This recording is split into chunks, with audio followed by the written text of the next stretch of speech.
Welcome to video 3 of this Officiantly how-to, the full tutorial. We are going to pick up right where we left off. We're creating this ceremony, Casey and Jordan. This tutorial series is intended for people who have Officiantly Unlimited. I'm teaching them how it works. You are welcome to follow along, and if you want to subscribe yourself, check out officiant.ly, and you can get your own subscription and start using it right away. What does Officiantly do for you in the wedding workshop section? It turns you into a guide for your couple. That's the first thing it does. You can just follow along through the sections, answer the questions. It's intended for you to bring your laptop and this program along into a meeting with your couple, and you just start asking them the questions in sequence. I have honed this over 10, 15 years of officiating. I used to use a spreadsheet, enter all the information, then have to manually create a script from there. You're going to see over the next couple of videos how inefficiently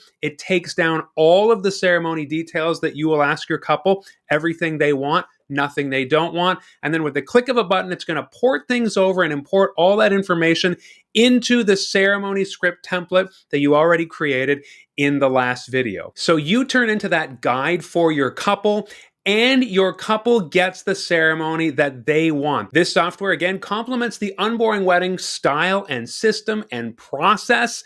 And so I really believe that it is important to sit down with your couple and plan the ceremony with them. In fact, that's the only in-person meeting I believe you need to have. I'm trying not to go down the rabbit hole of teaching too much wedding ceremony theory and Unboring Wedding style and system specifically, and the theory and method behind it.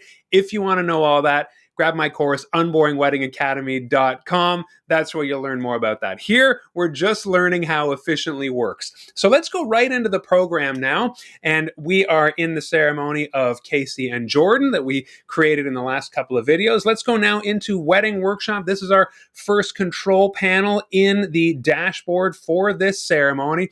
When you click in, you are going to see on the left-hand side all of the sections that we are going to ask our couple about, and you can see how many questions are in each section by this little number here. We've gone through 1 of 2. In the next, vendors, there's 0 of 5. Microphones will have 5 questions. 15 minutes until the ceremony will have 5, etc. So you just move through it sequentially and chronologically. These are the questions I believe you need to ask, no more, no less. However, if you want to ask some more questions in any given section, we have allowed for that. Every single section has add an item to, and then it'll name the section that you are in, ceremony details.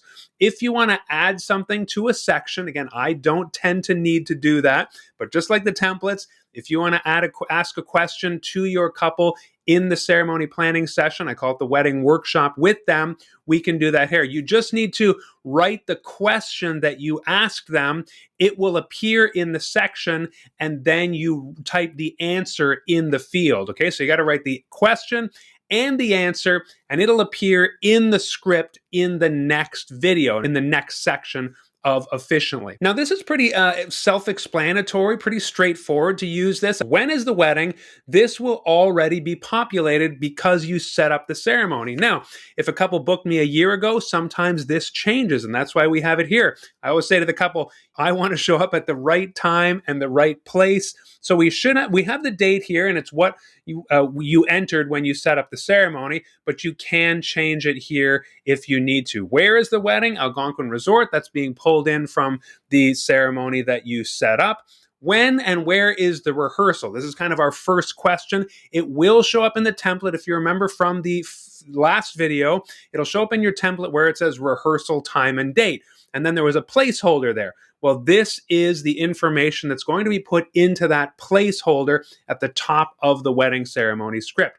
So here we would type in the rehearsal when and where. So we just typed in Friday, December 26th at 5 o'clock at the Algonquin Ballroom. You can be as specific as you want. You can type an address, a postal code, a zip code, coordinates, whatever you need to do to make sure you show up at the right place. It'll all show up in the script. And that's just an example of how it's going to work for the rest of the sections in this wedding workshop area. When you're done that, you can click Save and Next. This is going to be true of every section. You click Save and Next. It takes a moment for the server to save it. It'll bring you to the next area, and you see a check mark, meaning this section is completed.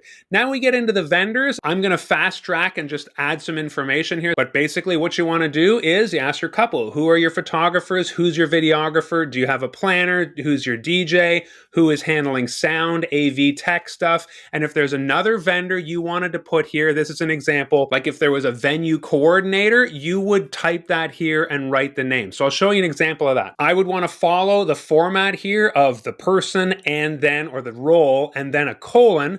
So venue coordinator, add the question. In this case, it's not exactly a question. It'll pop into the top there. That's where you'll find it. And then you can write the person's name. Okay, so I've just added all these names: Kate, Sherry, Nick, Athena, Steve. Steve will do the the DJ. Steve will do the sound as well. And then we are going to click Save and Next. Now we're into the microphone section. I do like to ask my couple everything about microphones. It's a really crucial detail of wedding ceremony setup. And so all those details are here. All that information is here. And now I want to show you our first example of a drop down. We've got lots of fields where we can enter whatever we want, but we also have drop downs: indoor wedding or outdoor wedding. You can just choose one. Now is a good time to tell you that you'll see a pink box popping up at the bottom periodically, saving as you go. It's saving on the server. And then you can continue to answer all the questions. What type of mic? Do the couple need mics? Are there any readers who need mics, etc.? So this is a drop down as well. What style of mic for the officiant? A lapel? Do the couple need mics for vows? Yes or no? Are there any readers who need mics? Yes. This is the kind of information that's going to show up at the top of the script in the ceremony notes. Also, some of these things will add sections to your template. And if you say no, it'll remove some things, as we discussed in the last video. You can see there the progress saved. It's saving as you go. Now we click Save and Next. And we are in the 15 minutes until ceremony, kind of the brainstorming section with our couple. Has the couple done a first look, or are they still hiding from each other? When it's a question with two options like this, we've just added that easy drop down. They've done a first look. Where's the marrier? Where's marrier A? Where's marrier B in their party? I like to know where people are. And this is going to be dropped into a phrase. It will say marrier A is. And so when you say in the ceremony space, it'll drop in there nicely in the script. Where's marrier B? In the bridal suite. Who's greeting guests? You can type something like Casey's party here. Who's playing music? We got DJ Steve playing music. I always want to ask the couple all these details that are happening right before the ceremony. Now we'll scroll down and click Save and Next and go to the next section, and you get the picture. We are moving through this now with Officiantly, asking us the questions that we need to ask our couple. We're entering this in real time. It's saving, and it will just port this thing right over and create the ceremony script draft without any of the copying and pasting that is necessary if you don't have this software. It saves hours of time. Now we're talking about ceremony start. Are marrier A and or marrier B walking down the aisle in the processional? I have this question here because I don't want to make any assumptions that somebody is going to be walking down the aisle, but typically here they will say, yes, we both are, or one of us is. But if neither are, if they say,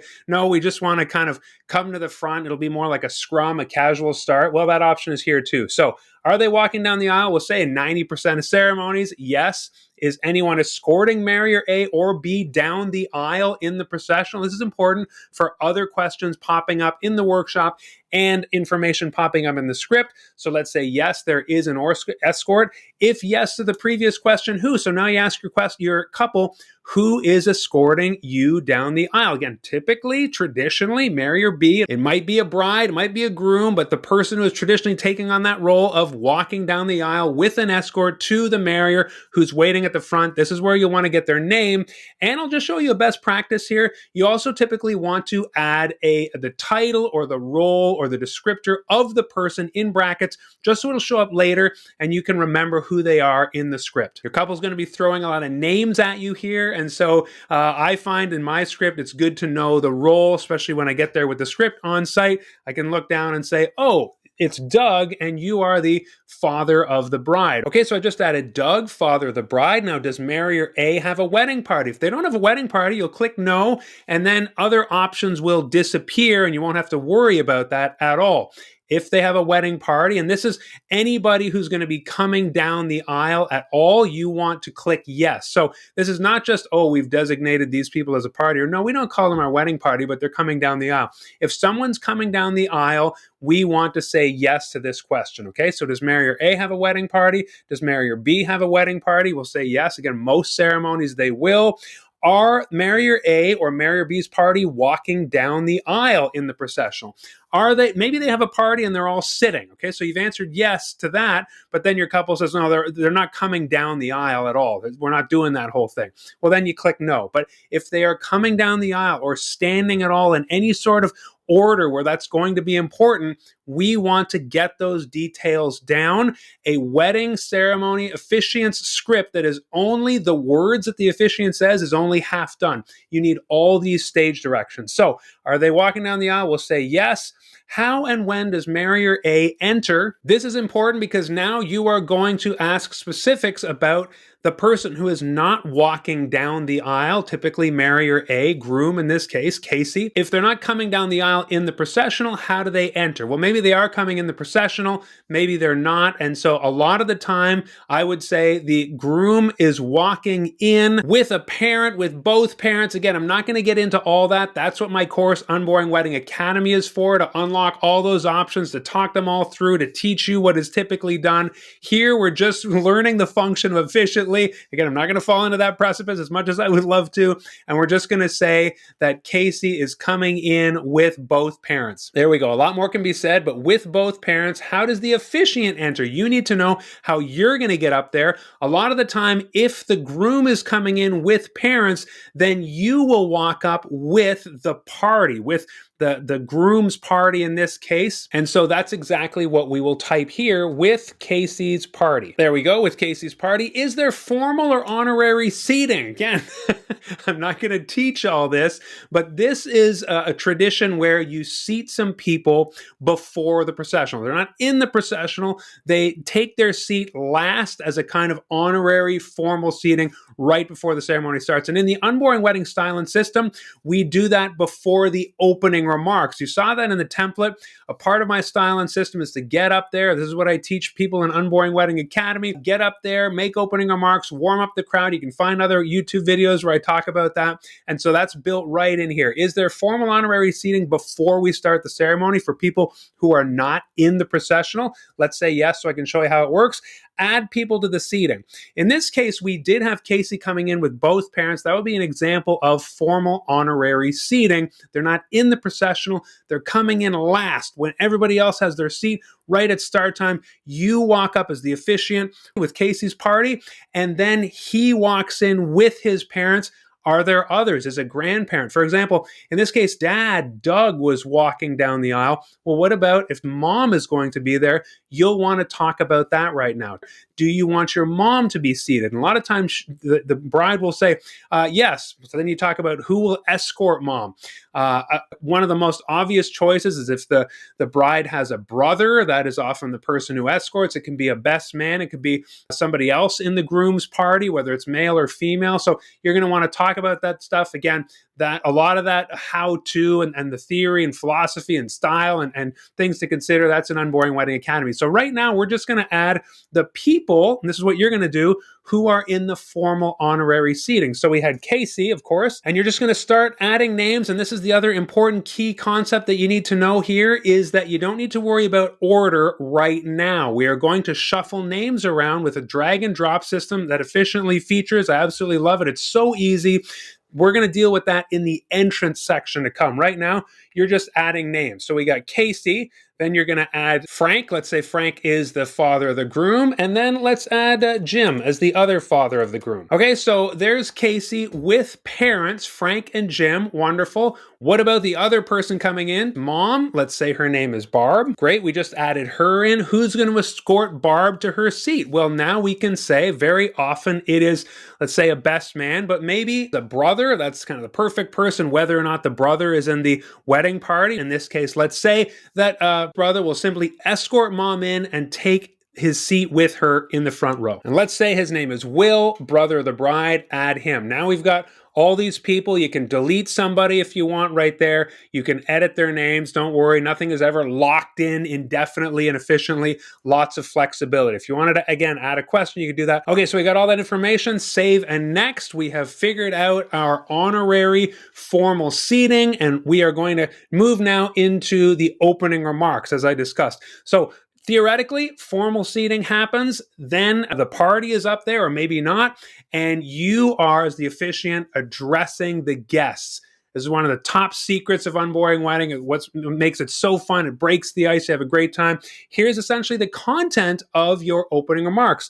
Preference around taking photos, may take photos, or ask that we not take photos. Whatever you choose here is going to show up in that placeholder space in the ceremony script draft, in the template that you have chosen, the default or the one you created. So a couple are asking that we may not take photos. Again, you can change the language there as you like. And do they need to know anything else besides turn off the phones? I put that here so that you can tell your couple, of course I'm going to say turn off your phones, but do they need to know anything else? Sometimes that's a hashtag. Sometimes that's, hey, you've got flower petals on the aisle seats. Keep those in reserve until the end of the ceremony, that kind of thing. But there is also going to be closing remarks right before you present the couple. After they kiss, we do kiss, then signing, if applicable, then closing remarks, then present. So the closing remarks will have a lot more detail. That's what you don't want to get into too much detail here in the opening remarks. We want to get right to the ceremony. But here there might be some things like you'll notice in the seats this or that, or if you're cold, get a blanket or that kind of thing. And so the couple might say to you, there is bug spray. I've done weddings in a field where there's lots of mosquitoes, and you might want to say in the opening remarks, and your couple will tell you here, yes, grab a can of bug spray if you need it, or grab a blanket if you're cold, or that kind of thing. That's the kind of item you would put here in the box. So then you choose this drop down if that's applicable and say yes, and let's try it out. Let's say grab a can of bug spray. And you'll notice I'm being very cryptic here because we are sitting with our couple theoretically when we're doing this. So you just want this kind of stuff to show up in the ceremony script draft. That's where you do a little bit more of the finer writing skills, say things, write things the way you actually want to say them up there. You don't want to sit here right now and have your couple staring at you while you're finessing the language. Just make notes that you will see later on and can add, okay? Save and next. Now we get all the music down. Processional song, song for Mary or B, signing song. Get all the music. Ask your couple about what songs are in the ceremony. Lots can be said about that here. I'm going to restrain myself and just add the songs here, and we'll move to the next section. But you will type in the titles of the songs. If they don't know it, I like to put a question mark so I see that that's a TBD. And so just so you can see how that works, I'm going to do that. Let's say they didn't know their processional song, but Mary or B does know the song she wants to walk into. Let's choose something that's really big right now. Ophelia by Taylor Swift. Great. That's going to be her entry song. Signing song, something fun and upbeat, I recommend. One Love by Bob Marley. Let's say recessional song. Marry You by Bruno Mars. Great. Any other ceremony music you can add here. Let's move on to the next section. And now we're into Casey's party. This is the part that I want to zoom in on for you here. So we got Mary or A, Casey's name, the best attendant or the attendant of honor, often called the best man, but we want Officiantly to be very gender inclusive here. Let's say it's Sam, and it's a best woman in this case. And so this person typically occupies a special place in the ceremony, perhaps with the ring exchange, and so that's why we've set them apart. But now you're just going to add people to Casey's party, just the same way we did for formal honorary seating, just start adding names. So we'll say Colin, and Colin will appear there. Let's say Jesse, and then Jesse will appear here. And then let's say Quinn, we add that person, and there is the party. Now we can click Save and Next and move on to, you guessed it, Jordan's party. It's going to look exactly the same, and so I'll be really quick with this. We'll say Ash is her man of honor, and then we're going to start adding people real quick here. Okay, I've just done that. Taylor, Lindsay, and Sarah, Save and Next. So now we have the wedding party. We have their attendants of honor. Again, everybody's called a wedding attendant, and those names are all appearing here now, and I want to show you the drag and drop feature. But now you're going to be talking with your couple about the entrance, and we've got their party, but other people might be coming in as well. This is where you want to ask them, are there any kids in the processional? They might say, Grace is our flower girl. And as I said, I like to put kind of their role there. So let's say Grace, flower girl, add kid, and that'll be added right in down below. If there's any pets or any handlers or anything like that, you can add that here. Yes, pets are very important and appear often in processionals, so we wanted to give that a special place. You can see here how I recommend how you type it inefficiently, but regardless, it is going to show down here when you add people. Now, this is the part that I want to zoom in a little bit. You'll see two sections: entering before the processional. That's that formal honorary seating we already discussed. The names that you chose there will appear in this section.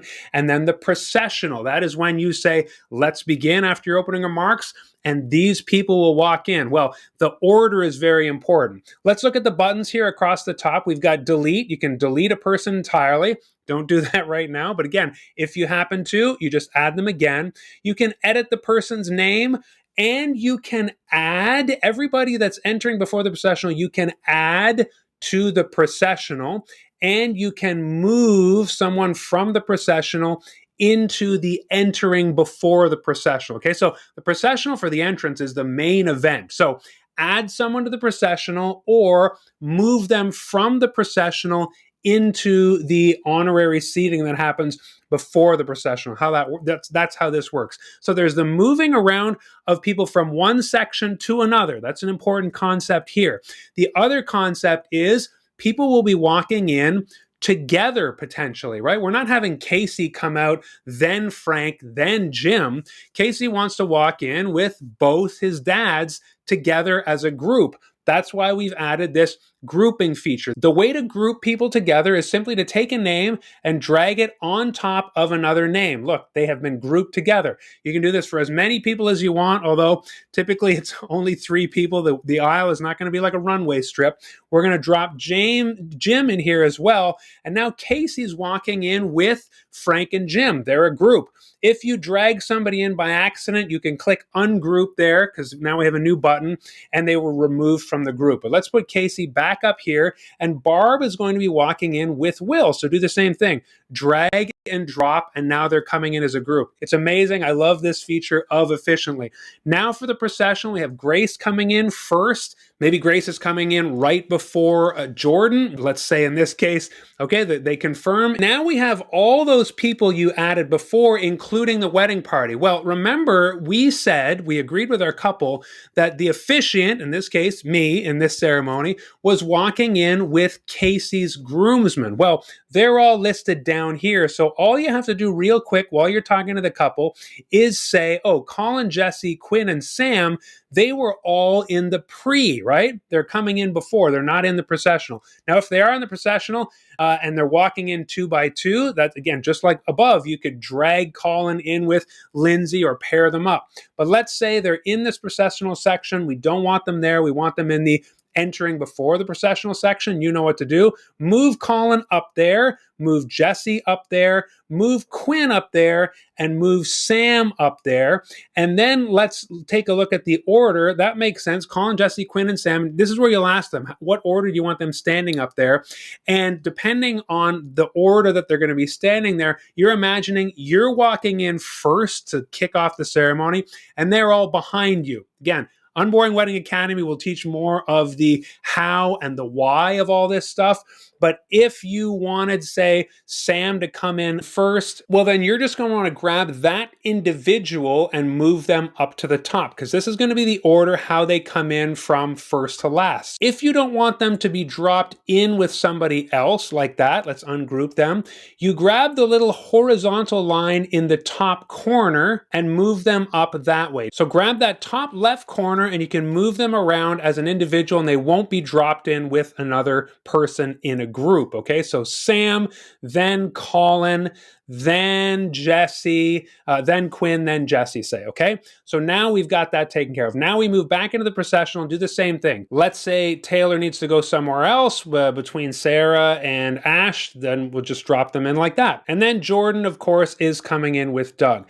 That is the drag and drop. We did this dynamically because as you talk to your couple, in my experience, they'll be talking and moving people around. And then maybe they'll say, well, wait, no, let's just have them all come in pairs. They might entirely change their mind. You can ungroup, drag and drop, move to pre or processional, and it's super flexible. It's as flexible as the conversation might turn out to be, okay? Save and next. And now this next section is the standing order. Because so many things can happen in that entrance conversation, we just want to double check and make sure that the standing order is exactly the way your couple wants it. Now, we're going to look at this from, as the officiant, it's always, if you're thinking of yourself as the officiant, you're going to be between the groups, and what is right for you. The right side is left for guests, and what is your left is right if they're looking at it. So that's why we said the standing order of the wedding party from left to right from the guest's view. I want your couple now to kind of close their eyes and say, how do we want this to look from left to right if I were sitting in the seats, or if I were the wedding planner at the back with the clipboard, okay? Now, Grace, is Grace standing up there? No. So we have the ability here to seat anybody who should not be standing up here. So let's see, but let's say, okay, Lindsay, Sarah, Taylor, and Ash, man of honor. Then Jordan, yes. Doug, for some reason, the father of the bride, made his way up here. Let's seat him. And it looks like we're missing the groom. So we got Casey down here. Let's click stand. So anybody down here will move to stand. And anybody who's standing here that shouldn't be, we move them to seat. Now we've got Casey here, and again, it's got that drag and drop feature. Casey will be after Jordan. If you're moving from left to right, Jordan, Casey, Sam, Colin, Quinn, Jesse. Perfect. That is just to confirm that everything is exactly as they want it. The processional can be very simple. It can also be quite convoluted and complex if you've got a lot of people in the wedding party. Now we're talking about how marry or be arrives. The person coming down the aisle, we said that they are coming down the aisle. And so how far to the front until marry or A steps forward? The unboring wedding style and system, and most processionals, I would say, the person coming down the aisle will stop at the front row. And so we'll put that there. Is the handoff set to music, or is there another question to be asked? Let's say they would like a question asked.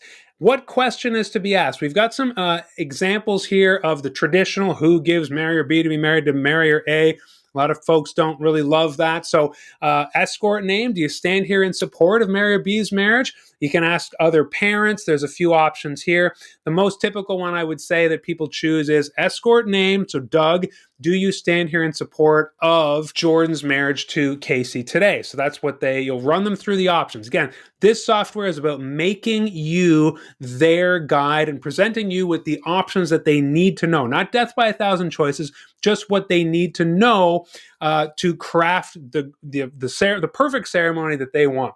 Is there a handheld item? Will she have flowers or a fan or anything in her hands? Yes.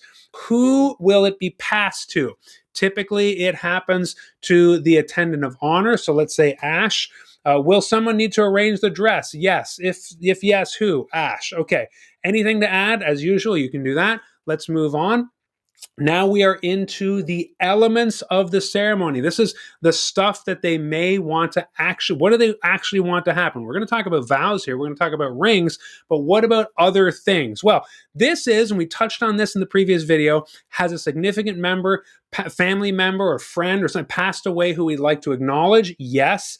And if yes to the previous question, who, you remember that was in the template, you could massage or change that language that will appear here. But this is where the name of that person, when you type this here, or names, it will appear. So I'm going to type in Grandpa Joe, and you will see how that gets imported into the ceremony script draft in the next stage. Are there any readings by prayers or family? Remember, there was that reading section.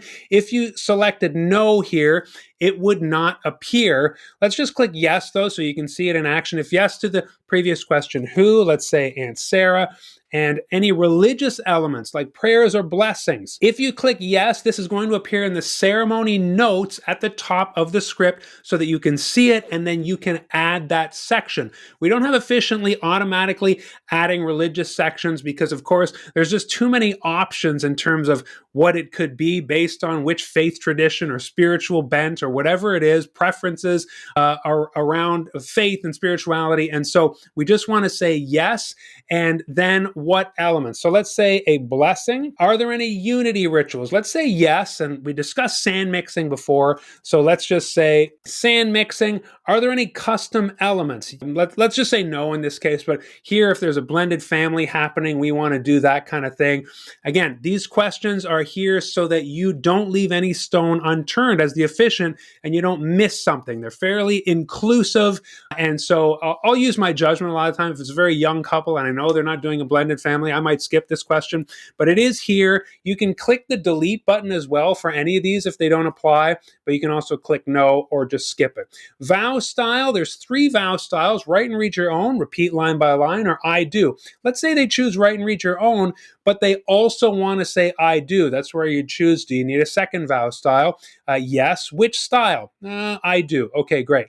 Who is holding the rings? Typically, it is, if there's a groom, it would be the groom's attendant of honor. And that was Sam. And is the classic repeat after me ring scripting okay? Yes or no? Almost all my couples say yes. I ask them to repeat a few lines after they exchange rings. They might say no, we'd like to do something else. So that's the yes or no.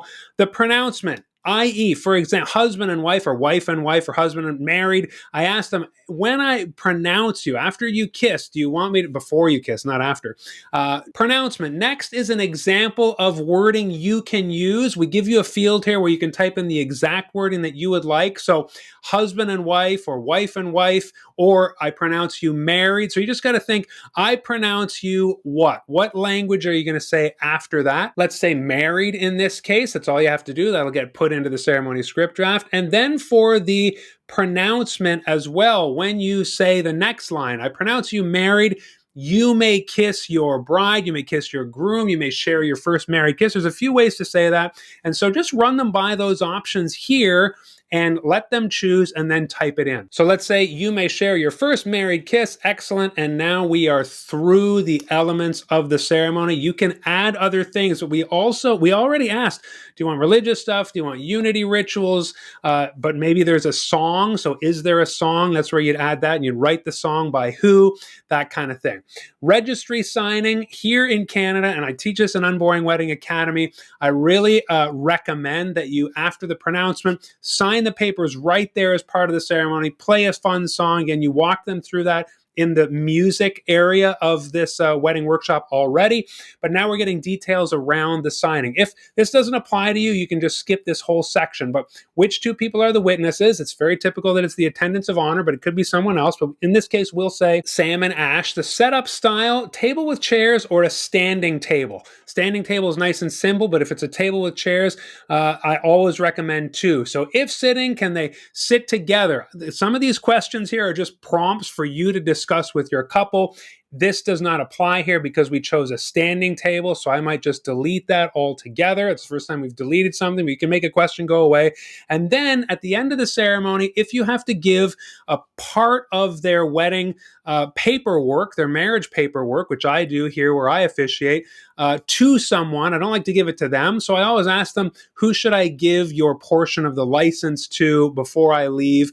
They have a wedding planner. It was Athena. So let's just say Athena here. It's usually the wedding planner. Save and next. And now we're into the closing remarks. So what are you going to say at the end? We always want to say what the wedding couple are doing next, and then what the guests need to do now. So let me just supply those things here so you can see them in action when they pour it over. I just typed, our couple are heading out for photos. They will rejoin us. And now what do guests need to do? No, something like, it is cocktail hour, head to the terrace, please be at the reception by 6 o'clock. So I just added some closing remarks to that effect. Again, in the wedding workshop, you'll be pretty brief. And then in the ceremony script draft, you can add it to sound more like you would like to say it on the day of. Wording for the presentation of the couple. We're going to have some things in the template like, are you ready to celebrate? Stand with us now. I present to you for the very first time. And then this is where that placeholder is going to be. So how do you present them? Is it Mr. and Mrs. last name? Is it Casey and Jordan as husband and wife? They'll choose. You write it here, and then it'll appear in the script. So I just wrote Casey and Jordan as husband and wife, save and next. And now we are in the very last section,